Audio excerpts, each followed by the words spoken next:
Basil Rathbone and Nigel Bruce in the new adventures of Sherlock Holmes.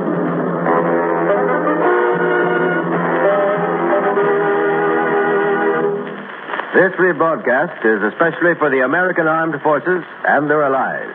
Now let's join Dr. Campbell as he enters Dr. Watson's study.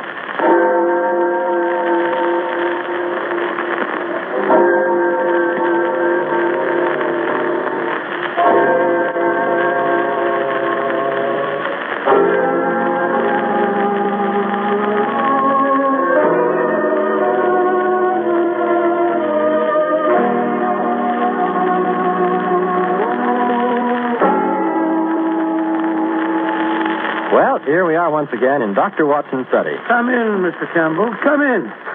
Here, sit down and relax. You look a bit wilted, old fella.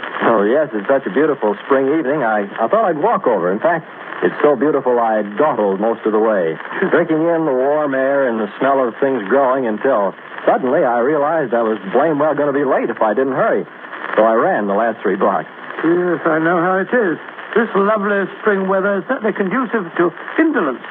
My household claim that when I go out to do the spring planting, I spend most of my time leaning on the spade, sniffing and listening to the birds. Not an unpleasant way to pass the time of day, incidentally. Yes, a day like today is almost as relaxing as a Turkish bath. Which reminds me of a curious and gory experience that Holmes and I had in just such an establishment some years ago. It sounds suspiciously like the gentleman who said bang. Oh, speaking of explosions. Now, Mr. Campbell, you must never complain about the way that a storyteller begins his yarn. Anything is better than an abrupt beginning. Now, put me all out. Where was I? In a Turkish bath, if I'm not mistaken. Oh, yes, it's Turkish bath. You're not mistaken. Yes, that's it. Well, now, to begin at the beginning, it was in the hectic, hair-raising, and I might even say the glorious days of the great battle of wits between Sherlock Holmes and the notorious Professor Moriarty. What you might call a real battle of the titans, eh, Doctor? Indeed it was, Mr. Campbell. Things had been unusually hectic for Holmes for several months. Moriarty had been particularly active, and Holmes had had many sleepless nights. Finally, things had calmed down a bit, and I tried to persuade him to take a badly needed holiday. The net result being that he finally did agree to have an afternoon off and accompany me to a Turkish bath. As a matter of fact, both Holmes and I had a weakness for the Turkish bath. Over a smoke, in the pleasant latitude of the drawing room, I've often found him less reticent and more human than at any other time. The heat melted his cast iron reserve, eh, Dr. Watson? Oh, only slightly, Mr. Campbell, only slightly. Well, as I was saying, on the upper floor of a certain Northumberland Avenue establishment, there is an isolated corner where 2 couches lie side by side, and it was on these that we were lying. Holmes had just shot his long, sinewy arm out of the towels which enveloped him and was fishing about in the inside pocket of his coat, which hung beside him. Where have I put it? Where on earth did I put it? Oh, confound the thing. Watson.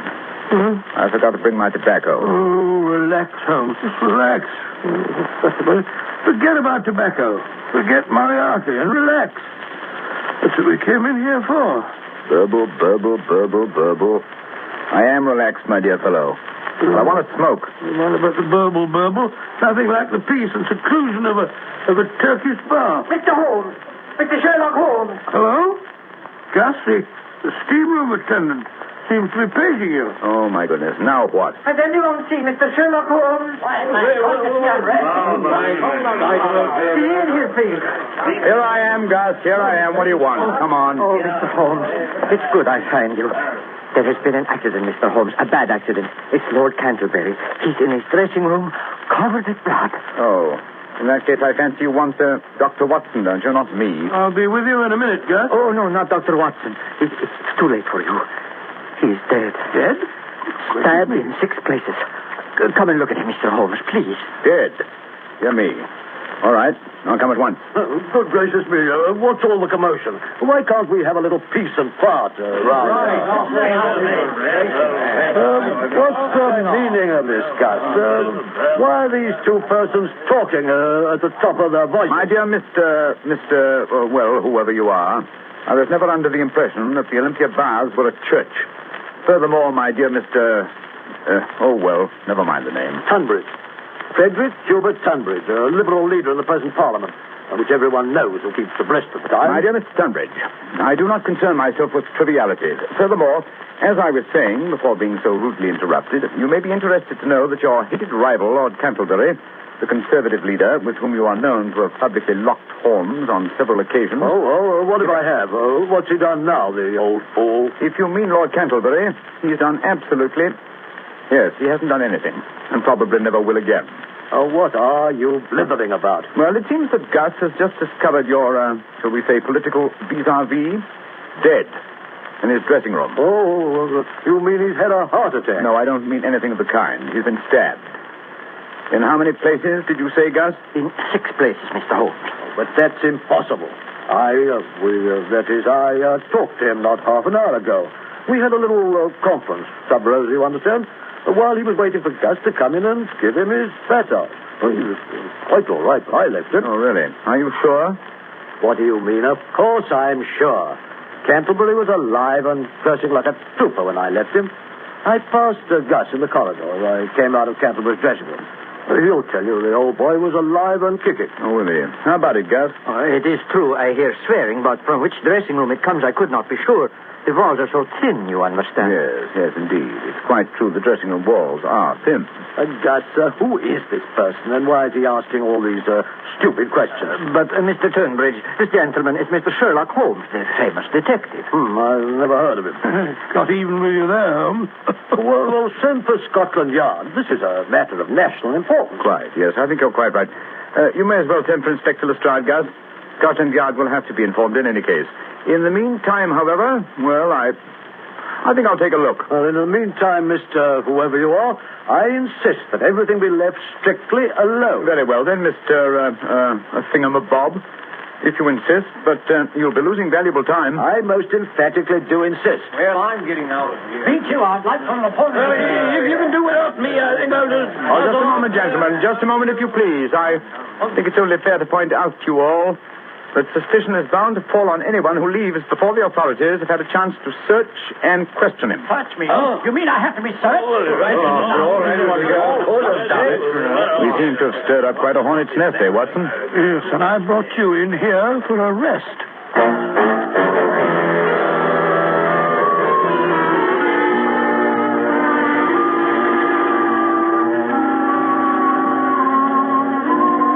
Well, Lestrade? Nasty mess, eh, Mr. Holmes? Knife from the back. Yes, not once, but 6 times. Deep, ferocious thrusts. Quite unnecessarily brutal. And, if I may say so, bloody. Yeah. Place looks like a charnel house. Yes, whoever did the deed must have been drenched in blood. Might tell your men to search for blood-stained towels or garments, will you, Lestrade? Yes. Well, I'll pick up anything that's got blood on it. Never you fear, Mr. Holmes. I've ordered a search of everybody and everything on the premises. Yes, that's not going to be very popular with Mr. Tunbridge, eh, Holmes? Oh, I wouldn't care if he was the Archbishop of Canterbury. When Scotland Yard says search everybody, we search everybody. Besides, everybody knows he and the corpse here are bitter enemies. They fought like cat and dog. How long would you say he'd been dead, Mr. Holmes? Oh, I don't know. About, let me say, an hour and a half. Took nearly 40 minutes to get you here, Lestrade. And Canterbury had been dead, let me see, over half an hour when Gus found him. Yes. Gus, did the doorman notice who left the establishment during the half hour before the body was found? Yes, sir. Only old Mr. Welford. And he's too feeble and nearsighted to do a crime like this. Was the door to Lord Canterbury's dressing room locked? No, sir. Huh? And how does it happen that he lay here for over half an hour before anyone found him? Particularly as he was down on the books for a massage half an hour before he was found. Well, you see, I thought he was asleep. Lord Canterbury sometimes he liked a little nap after he was in the steam room, and he didn't want I should disturb him. Oh, that's very interesting. Then you did come in this room once before you realized Lord Canterbury was dead? Yes, Mr. Holmes. But he was lying there so peaceful. So peaceful. Yes, on his back? Yes, sir, just like we found him. It wasn't until the second time I come in I see he has his eyes open. Mm-hmm. And the place is, shall we say, all spattered with blood?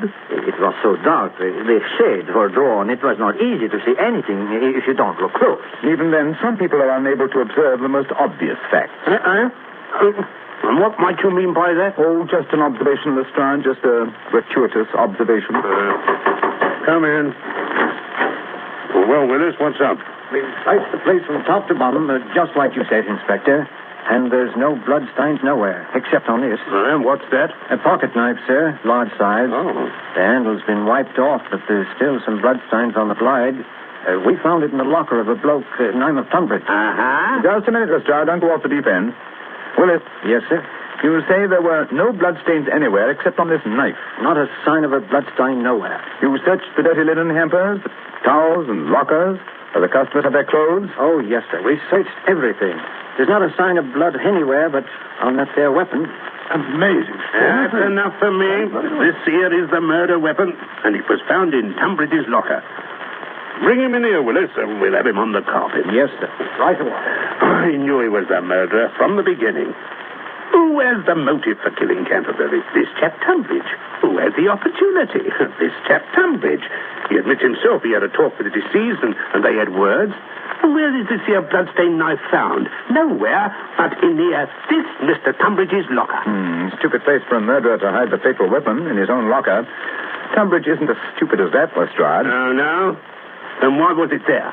Look here, this is an outrage, keeping me here like this. Oh, don't you realize I have influence? Oh, you might at least let me put on my clothes instead of pouring them about. I'll complain to the authorities. I'll have you dismissed, all of you. Oh, maybe you will, sir. And then again, maybe you won't. But first of all, you'll answer some questions. Have you ever seen this knife before? Knife? Yes, of course. It's mine. I've had it all my life. I used to take it fishing when I was a boy. Oh, indeed. That would explain its size, then. Well, now I use it to open my letters. Oh, you do? Are you sure that's all you use it for? Yes, of course. Then why are these here blood stains on it? Bloodstains? Yeah. Where? Here and here and here. No, don't you touch it. We don't want to destroy any possible fingerprints. But if it's mine, my fingerprints are already on it. Yes, he's right there, Lestrade. Now, Furthermore, that stain doesn't look like blood to me. It's not red enough. It looks like rust. As a matter of fact, if the stain is a nice blood red, it's fairly certain it's not blood. Now, this particular stain, you as far as I see leave this particular stain to Scotland Yard, Mr. Yes. Don't forget, my dear Lestrade, I invented the first infallible test for blood stains. That's quite true, Lestrade. You did. Yes, indeed. My test is infallible.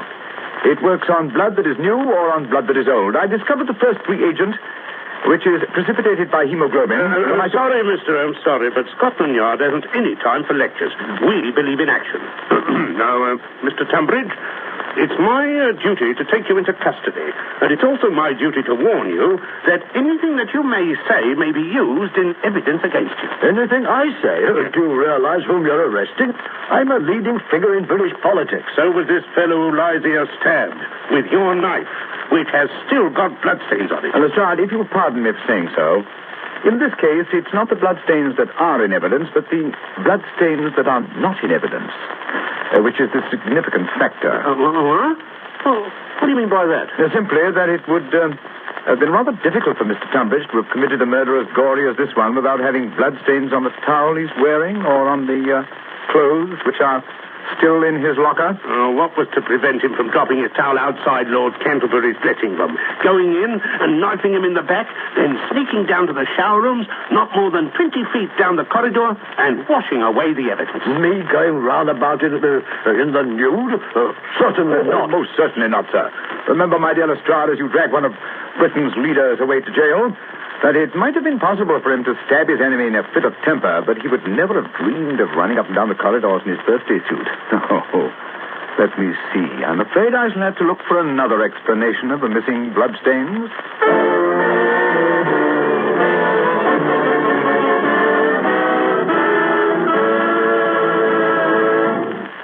Holmes, it's very late. Everyone else has left the Turkish bar. Everyone but the faithful Gus. Oh, I don't mind. Tonight we have by my house sauerkraut. I don't like sauerkraut. Besides, I've got to stay and lock up. Then you'll have to wait till we find the bloodstains. They're here somewhere. That's why I sent home for my famous benzidine peroxide mixture. Somewhere on the premises there is a towel or linen or something that has bloodstains. Oh, but we've been through the towels and the linen a dozen times, Holmes. No sign of blood. Furthermore, according to the establishment's checklist, there are no towels or any linen missing. Even Gus, his linen, which he washes himself, is hung here on the line. You don't wash any linen but your own, do you, Gus? No, Mr. Holmes. Everything go out to the laundry. I wash my own because I like to be fresh and clean. Twice a day I wash, noon and evening. Yes. The evening's job hasn't been done yet, eh? No. This one I washed this noon. It's my towel from this morning. Oh, yes. This morning's towel washed this noon. Yes. But was it? Cantlebury was murdered in the middle of the afternoon about 3:30. Now it's now after 7 o'clock. Don't you see, Watson? This towel. Don't you see? No, Holmes, I don't. I don't see a blasted thing. The towel's as clean as a whistle. But not dry. If it had been washed at noon, it would be dry now. But it's still damp. Yes, it was washed after Cantlebury's death. Of course, to remove the bloodstains. Gus? Mr. Holmes? That's why you didn't report the death until half an hour after Cantlebury had died. Oh, no. So I'd have time to remove the bloodstains. But that's not true.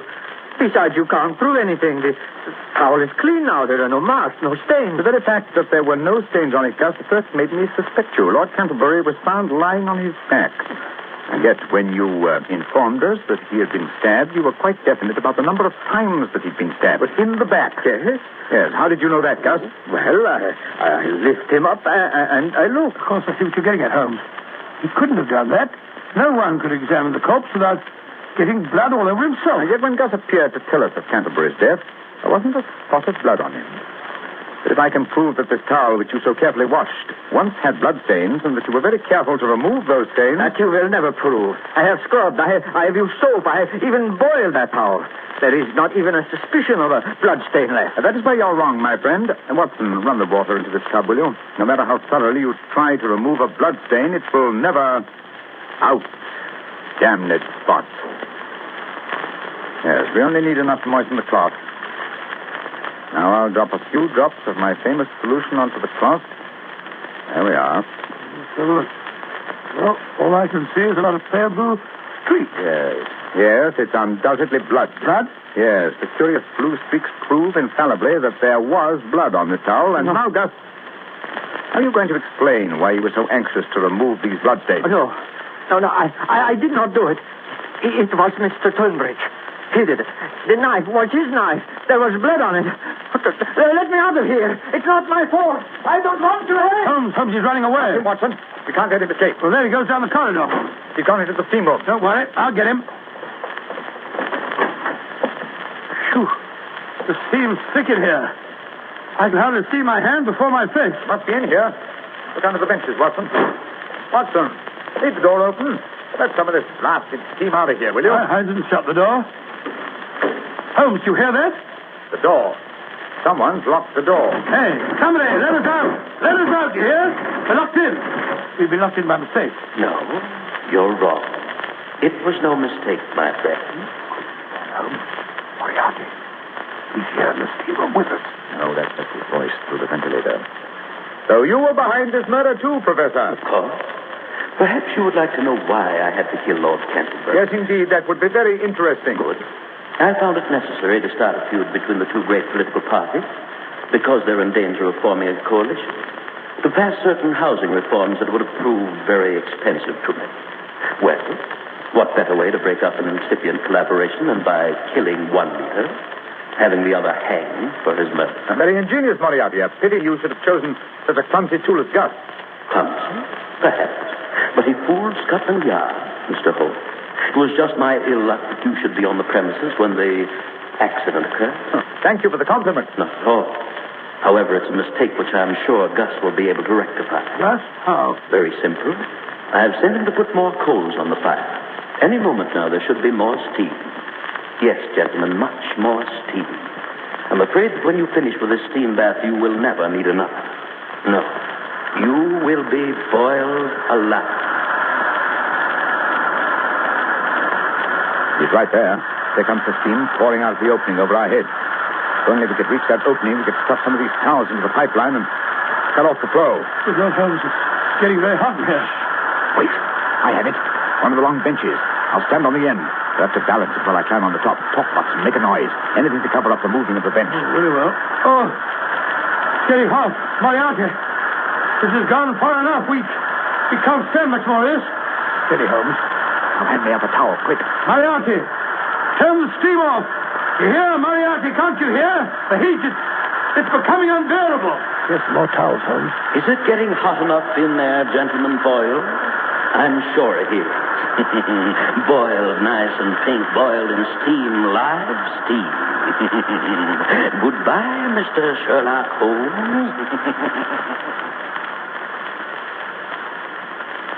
Now what happened? You can't stand up there all night, Holmes. Someone has to. Pressure's terrific. Huh? Steady luck. It will soon become so great that it may burst the boiler. That's dangerous. Buildings will be known to collapse because of bursting boilers. Nevertheless, it's our one chance. One of the confounded boiler bursts before my arm is snapped in two. But Holmes, your arm isn't as strong as the boiler plate. Pressure. Pressure, my dear Watson. Measured per square foot of air surface. Quite a bit of surface to a boiler. The opening of this pipe is fairly small. All the same, I'm afraid I can't hold out much longer, Watson. Hold on, Holmes. Hold on. It must burst soon. It must. The pressure.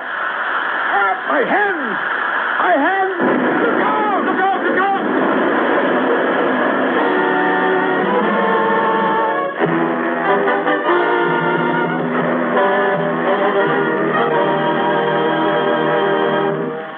And you came through the explosion all right, Dr. Watson? Well, I had a nasty crack where Holmes and the bench fell on me, and Holmes had the wind knocked out of him, but we were in fairly good shape by the time the fire brigade pulled us out from the wreckage. Moriarty wasn't by any chance trapped or killed or something? Unfortunately, no. But they found Gus, however, quite dead. I suppose the exploding boiler did for him. No, there was a bullet wound in the back of his head. I rather imagine that Moriarty wanted to make sure that he would never appear in court. Doctor, if I had to go through what you went through in that Turkish bath episode, I think I'd never want to work on another case with Holmes again. Oh, come now, Mr. Gamble. I certainly did feel like that for a couple of hours. But by the time we got back to Baker Street and sat down to one of Mrs. Hudson's good meals, well, I was ready for anything that Holmes had in mind. You know, there's nothing like a good dinner to make you feel a new man.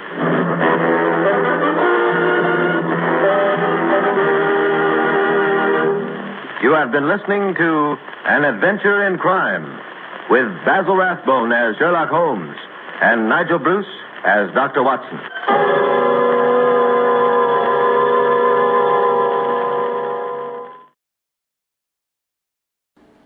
Would you like a shout out? Leave a comment in the section below. Tell me who you want to shout out to, who you want to shout out from, and we'll get it up here for you. Hey, thanks for watching this video. Please like and subscribe, that way you won't miss any. We got a lot more of these. Check out our playlist. Also check out the description below, and we will see you next time.